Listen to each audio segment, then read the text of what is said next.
या सरकारला, या शासनाला मला सांगायचं आहे, आम्ही तुम्हाला भीक मागित नाही.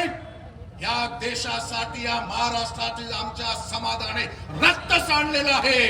एवढंच नव्हे तर जेव्हा जेव्हा या देशामध्ये दुष्काळ पडला, जेव्हा जेव्हा या देशामध्ये महान असे युद्ध झाले, त्या वेळेला या समाजाने अन्नधान्य पुरवण्याचं काम केलंय.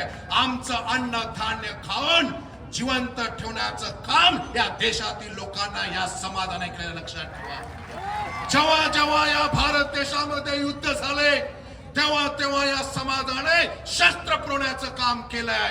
एवढंच नव्हे तर संपूर्ण देशाचा जिथून राजकारभार चालतो त्या दिल्लीमध्ये आमच्या लकीशा बंजाराची जागा आहे, त्याचं नाव रायसीना तांडा आहे. अरे या देशातील लोकांनी आमचं अन्न खाल्लेलं आहे, या देशातील लोकांनी आमचं मीठ खाल्लंय. मीठ, कारण या देशामध्ये हा एकमेव समाज होता की ज्याने मिठाचा व्यापार केला आणि आमचं मीठ तुम्ही खाल्लंय.